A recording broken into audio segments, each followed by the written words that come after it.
आज की इस वीडियो में आप ऐसे इंसान के बारे में जानोगे जिसके बिना आज की मॉडर्न दुनिया इमेजिन करना भी मुश्किल होगा। एक ऐसा साइंटिस्ट जिसके बारे में बहुत कम लोग जानते हैं। आप आज अपनी फोन को चार्ज कर सकते हो, ब्लूटूथ में गाना सुन सकते हो, आपके घर की फ्रिज जिसमें आप खाना स्टोर करते हो, रिमोट कंट्रोल डिवाइस से आप ड्रोन उड़ा सकते हो, सिर्फ इसी इंसान की वजह से। इसके अलावा हमारे घर की बिजली, इलेक्ट्रिक मोटर्स जिसकी वजह से आज सारे फैक्ट्रीज में काम चल रहा है, solar system and wind turbine जैसे रिन्यूएबल एनर्जी को आज हम यूज कर सकते हैं। लेकिन आज की ये सभी चीजों को आज से 140 साल पहले निकोला टेस्ला ने इमेजिन कर लिया था। ये सभी इन्हीं का डिस्कवरी है। लेकिन क्या आपको पता है 7 जनवरी 1943 को न्यूयॉर्क होटल में काम करने वाली एक औरत ने जब रूम नंबर 3327 की दरवाजे को खोला तो उनको एक 86 साल का बूढ़ा आदमी का लाश मिला और वो लाश निकोला टेस्ला का था। पिछले 10 सालों से निकोला टेस्ला इस होटल में रह रहे थे। जिंदगी के आखिरी समय में उनके पास कुछ भी पैसा नहीं थे। उन्होंने सिर्फ दूध और बिस्किट खाकर दिन गुजरते थे। दिन में उन्होंने कबूतर को देखते थे और उनको अपने खाने की कुछ हिस्सा उनको भी खिलाते थे।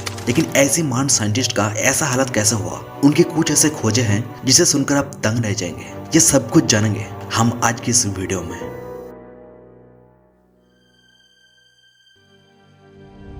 10 जुलाई 1856 को ऑस्ट्रेलियन एम्पायर में सिमिलर की आसमान काले बादलों से ढका हुआ था और तेज तेज बिजलियां कड़क रही थी। उसी रात जन्म होता है इस ग्रेट साइंटिस्ट निकोला टेस्ला का। जन्म के समय उनकी नानी और परिवार के बाकी लोगों ने कहने लगा कि ये बच्चा अंधकार का निशानी है। लेकिन जवाब में टेस्ला की मां ने टेस्ला को अपनी गोद में लिया और कहा this child will be the child of light.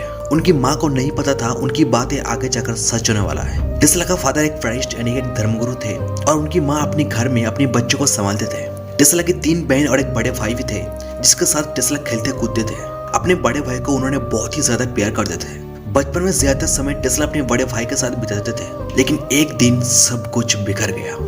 अपनी आंखों के सामने उनकी बड़े भाई की हॉर्स राइडिंग करते वक्त घोड़े से गिरकर मौत हो जाती है और इस मोमेंट ने टेस्ला को बहुत ही ज्यादा हर्ट कर देती है। टेस्ला अपनी बायोग्राफी पर कहते हैं मैं अपने भाई की इस हादसे को जिंदगी में कभी भुला ही नहीं पाया। मुझे हमेशा उस हादसे का सीन याद आता रहता है। अपने भाई के खोने के बाद निकोला टेस्ला खुद को अकेला महसूस करने लगा था क्योंकि उन्हें लगता था उनके पेरेंट्स ने उनसे ज्यादा उनके बड़े भाई को प्यार करता था। स्कूल में निकोला टेस्ला बहुत ही इंटेलिजेंट स्टूडेंट्स थे। वो हर सब्जेक्ट में A+ ग्रेड लाते थे। उसका इंटेलिजेंट का अंदाजा आप इसी बात से लगा सकते हो कि टेस्ला अपनी 4 साल की पढ़ाई को सिर्फ 3 साल में ही कंप्लीट कर लिया था। उनको 8 भाषाएं बोलना आता था। स्कूल खत्म होने के बाद उनको कॉलेरा की बीमारी लग जाती है। उनकी हालत दिन के दिन बदतर होता जा रहा था। उनके पेरेंट्स भी परेशान हो रहे थे। डॉक्टर्स ने कह दिया था मेडिकल ट्रीटमेंट से इस बच्चे को बचाना नामुमकिन है। स्कूल के बाद निकोला टेस्ला को इंजीनियरिंग करने का काफी ज्यादा इंटरेस्ट था पर टेस्ला का पिता चाहते थे टेस्ला उनकी तरह एक पादरी बने। लेकिन उस टाइम अपनी इतनी सीरियस कंडीशन में भी टेस्ला अपने पिता से इंजीनियरिंग पढ़ने का मांग करता है। इस बार टेस्ला के पिता उनकी बेटे की खुशी के लिए टेस्ला का प्रॉमिस करता है अगर तुम ठीक हो जाओगे तो तुम्हें बेस्ट इंजीनियरिंग कॉलेज में पढ़ाऊंगा। और बाद में निकोला टेस्ला लकीली ठीक भी हो जाती है। इसके बाद 1875 में इन्होंने ऑस्ट्रेलियन पॉलिटेक्निक कॉलेज ज्वाइन किया। यहाँ पे इन्होंने सुबह 3 बजे से लेकर रात को 11-12 बजे तक पढ़ाई करते थे। इन्होंने सिर्फ 2 ही घंटा नींद लेते थे। इनको लेकर प्रोफेसर को चिंता होता था। फिर कॉलेज के प्रोफेसरों ने टेस्ला के पिता को लेटर लिखा कि टेस्ला जिस तरह से पढ़ाई कर रहे हैं ना इतना भी ठीक नहीं है, इससे उनकी हेल्थ खराब हो सकती है। जब टेस्ला सेकंड ईयर में आए उनकी पढ़ाई से मन उठ गया और उनको जुए की लत लग गया। फिर उन्होंने कॉलेज छोड़ दिया और खुद को फैमिली से अलग कर लिया। फिर 1879 में उनके पिता की डेथ हो जाती है। अपने पिता का खोने के बाद टेस्ला दूसरी बार खुद को अकेला महसूस करने लगा था। इस मोमेंट में टेस्ला अंदर से पूरी तरीके से टूट चुका था। फिर 1881 में उन्होंने हंगरी के बुडापेस्ट में एक टेलीग्राफ कंपनी में जॉब करना शुरू कर दिया। एक दिन एक पार्क में घूमते हुए उनको AC करंट्स का आइडिया आया। यह उनकी जिंदगी का सबसे बड़ा खोज में से एक था। टेस्ला के पास एक सुंदर दिमाग भी था जिसकी वजह से वो जब भी किसी चीज़ों को आविष्कार करना चाहते थे तो उनको सबसे पहले अपने दिमाग में इमेजिन कर लेते थे। उनकी जितनी भी खोजें हैं ना वो सभी चीज़ों को उन्होंने पेपर में उतारने से पहले अपने दिमाग में ही इमेजिन कर लेते थे। उसके हर एक पार्ट, हर एक कॉन्सेप्ट अपनी इमेजिनेशन में कर लेते थे। पर जब वो रियल लाइफ में अप्लाई करते थे तो रिजल्ट सेम टू सेम काम करता था। बुडापेस्ट में काम करते करते उनकी मुलाकात होती है थॉमस अल्वा एडिसन के दोस्त चार्ल्स बैचलर से। उन्होंने टेस्ला को एक लेटर दिया और कहा ये लेटर थॉमस अल्वा एडिसन को जाकर दे देना। Thomas Alva Edison DC currents का इन्वेंशन किया था जिससे इलेक्ट्रिक लैम्प जलाया जा सकता था और एडिसन उस टाइम इसी का बिजनेस करते थे। उस समय एडिसन बहुत ही बड़ा पावरफुल बिजनेसमैन थे। उनके पास बहुत सारे कंपनीज थे और उनके साथ हजारों लोग जुड़े हुए थे। निकोला टेस्ला का ये लेटर पढ़कर उन्होंने अपनी कंपनीज में टेस्ला को जॉब दे दिया। टेस्ला एडिसन के बारे में बहुत ही अच्छा सोच रखते थे, लेकिन टेस्ला को नहीं पता था उनकी ये सोच आगे जाकर गलत साबित होने वाला है। एक दिन टेस्ला ने जब एसी करंट्स की कॉन्सेप्ट लेकर एडिसन के पास जाता है तो उन्होंने इसको जानलेवा बताया। एसी करंट का मतलब होता है अल्टरनेटिव करंट और डीसी का मतलब होता है डायरेक्ट करंट। आपके घर में जब लाइट चला जाता है तब आप जिस इन्वर्टर से लाइट और पंखा चलाते हो वो है डीसी करंट, जो कि सबसे कमजोर होता है। अगर आप एक बैटरी से कई लंबी वायर यूज करके कोई बल्ब जलाने की कोशिश करोगे तो वो धीमा जलेगा, क्योंकि इससे इलेक्ट्रॉन एक ही डायरेक्शन में फ्लो होता है। लेकिन एसी करंट जो है इसमें इलेक्ट्रॉन यानी कि करंट आगे पीछे फ्लो करता है, जो कि सबसे पावरफुल है। आपके घर में जो बिजली आता है, फ्रिज, फैन, लाइट, टीवी, जो कुछ भी चल रहा है, ये सब एसी करंट की वजह से। आज ये पूरी दुनिया चल रहा है इस एसी करंट की वजह से।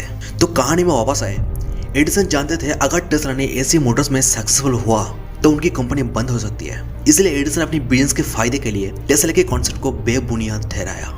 उल्टा एडिसन टेस्ला के सामने एक ऑफर रखा, अगर तुम इस डीसी मशीन को और अच्छा बनाओगे और इम्प्रूवमेंट करोगे तो तुम्हें $50,000 पे करूंगा। इसके बाद टेस्ला ने दिन रात मेहनत करके जब इस ऑफर को पूरा किया तो एडिसन ने $50,000 देने से इनकार कर दिया। उन्होंने टेस्ला को कहा वो सिर्फ एक अमेरिकन जोक्स किया था। इतना बड़ा धोखा खाने के बाद टेस्ला ने एडिसन की कंपनी छोड़ दिया और Robert lane and Benjamin well के साथ खुद की कंपनी शुरू की, जिसका नाम था टेस्ला इलेक्ट्रिक मैन्युफैक्चरिंग कंपनी। लेकिन इन्वेस्टर्स ने टेस्ला की एसी मोटर्स में ज्यादा इंटरेस्ट नहीं दिखाए। फिर एक कंपनी रिकॉग्नाइज्ड हुआ और टेस्ला के सारे पैटेंट्स कंपनी का नाम करके टेस्ला को उसी कंपनी से निकाल दिया गया। इस समय टेस्ला पूरी तरीके से कंगाल हो चुके थे, उनके पास कुछ भी पैसा नहीं बचे थे। फिर उन्होंने अपने सर्वाइवल के लिए खड्डा खोदने का मजदूरी शुरू कर दिया। दिन भर उनको काम करके सिर्फ $2 मिलते थे। उन्होंने दिन भर मजदूरी करते और रात को उन्होंने खोज करते, आविष्कार करते। फिर आता है 1887। निकोला टेस्ला को अपने आविष्कार के लिए 30 से ज्यादा पेटेंट्स मिले। तब उनको American institute of electric engineers ने अपनी यहाँ स्पीच देने के लिए बुलाया। तब टेस्ला अपनी एसी मोटर्स के कॉन्सेप्ट को पहली बार दुनिया के सामने रखा और इसी कॉन्फ्रेंस में जॉर्ज वेस्टिंगहाउस भी मौजूद थे। जॉर्ज वेस्टिंगहाउस उस टाइम का एक जाने माने इन्वेंटर थे। उन्होंने रेलवे ब्रेक का इन्वेंशन किया था। उनको टेस्ला की ये कॉन्सेप्ट बहुत ही ज्यादा पसंद आया और उनको अपने साथ काम पर रख लिया। उन्होंने टेस्ला को एसी मोटर्स पर काम करने के लिए लाइसेंस प्लस $60,000 कैश और एक लेबोरेटरी दे दिया और कुछ रॉयल्टी भी ऑफर कर दी। मंथली $2 की सैलरी में निकोला टेस्ला जॉर्ज वेस्टिंगहाउस की कंपनी में काम करना शुरू कर दिया।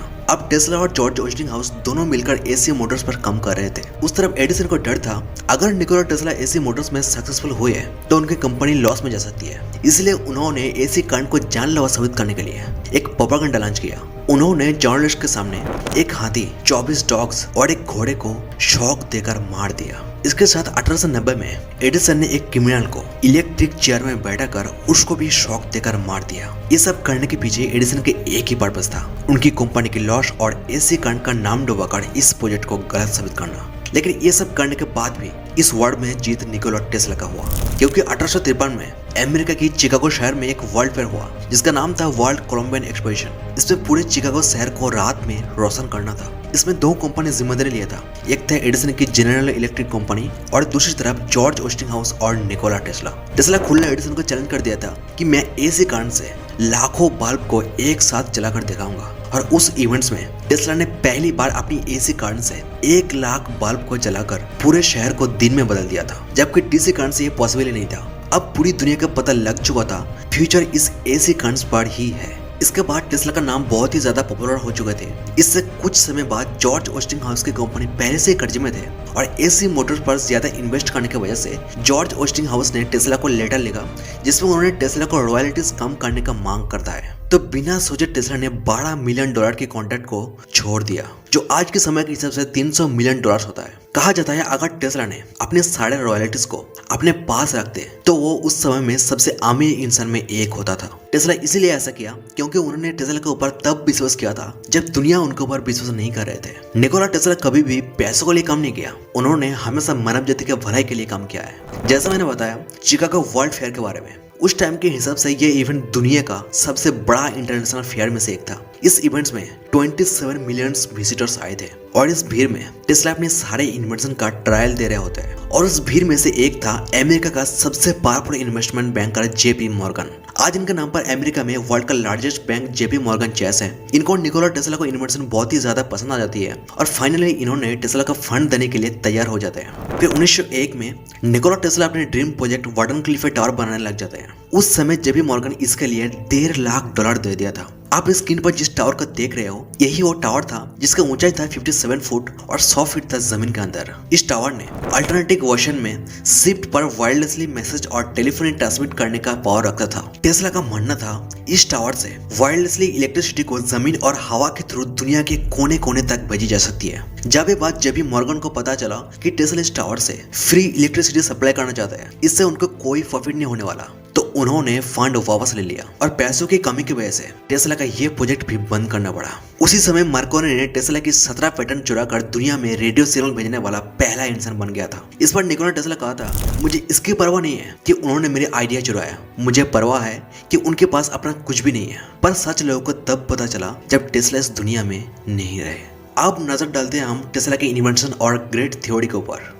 एक बार उन्होंने अपने लैब में सबके सामने दुनिया में पहली बार रिमोट कंट्रोल डिवाइस से एक बोर्ड को चलाकर दिखाया था। वहाँ के मौजूद लोगों को लगा टेस्ला ने मैजिक कर रहा है, लेकिन वो कोई मैजिक नहीं था, वो एक रेडियो सिग्नल्स थे जिसका इन्वेंशन निकोला टेस्ला ने किया था। सिर्फ इसी माध्यम से उन्होंने बताना चाहते थे इस रेडियो वेव से बिना वायर्स के भी चीजों को कंट्रोल किया जा सकता है। उन्होंने एक अर्थक्वेक मशीन भी बनाया था जिसको मैकेनिकल एक्सेलरेटर भी कहा जाता है। ये मशीन ऊपर नीचे वाइब्रेट्स होता है जिससे इलेक्ट्रिसिटी जनरेट होता है। इन्होंने जब अपनी लैब पर इसके एक्सपेरिमेंट कर रहे थे तो उनकी लैब थरथराने लग गया था, जिससे बाहर पुलिस और एम्बुलेंस भी आ गया था। इसके बाद उन्होंने एक हथौड़ी उठाया और इसे वहां पड़ी तोड़ दिया। अगर उस वक्त उन्होंने इसे नहीं तोड़ते तो कुछ ही सेकंड में सारी बिल्डिंग्स नीचे गिर जाता। फिर उन्होंने जब एक खाली बिल्डिंग में जाकर ये एक्सपेरिमेंट किया तो उस वाइब्रेटर से उस बिल्डिंग भी हिलने लग गया था। फिर 1853 में टेस्ला एक थॉट फोटोग्राफिक मशीन पर काम कर रहे थे। टेस्ला मानते थे इंसान की थॉट को स्क्रीन पर फोटो के थ्रू देखा जा सकता है। अगर कोई इंसान कोई भी चीज अपने दिमाग में सोचता है तो उसको रिफ्लेक्ट करके स्क्रीन पर देखा जा सकता है, उसकी इमेज भी निकाला जा सकता है। इससे इंसान की दिमाग एक खुली किताब की तरह बन जाएगी। टेस्ला एक आर्टिफिशियल टाइडल वेव भी बनाया था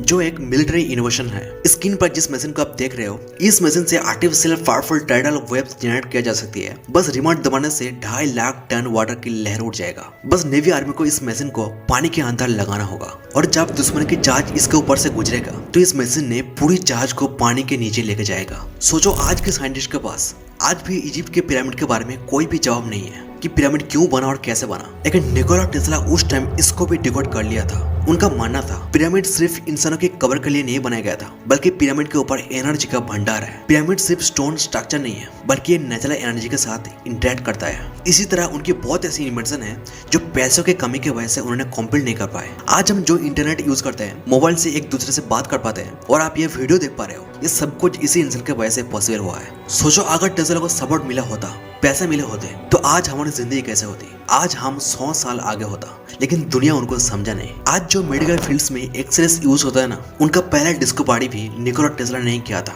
दुनिया का पहले एक्सरेस फोटो भी उन्होंने ही लिया था और उन्होंने ये भी बताया था कि एक्सरेस इंसान के बॉडी के लिए कितना खतरनाक है। लेकिन उस टाइम टेस्ला की लैब में आग लगने की वजह से इसके सारे पेपर्स और रिसर्च उस लैब के साथ जल के राख हो गया। इसी वजह से उन्होंने इस डिस्कवरी का प्रूव नहीं कर पाए। जिंदगी के आखिरी समय में टेस्ला बैंकरप्सी का शिकार हो गए और उनकी मेंटल हेल्थ बिगड़ते गए और निकोला टेस्ला अकेलापन का शिकार हो गए।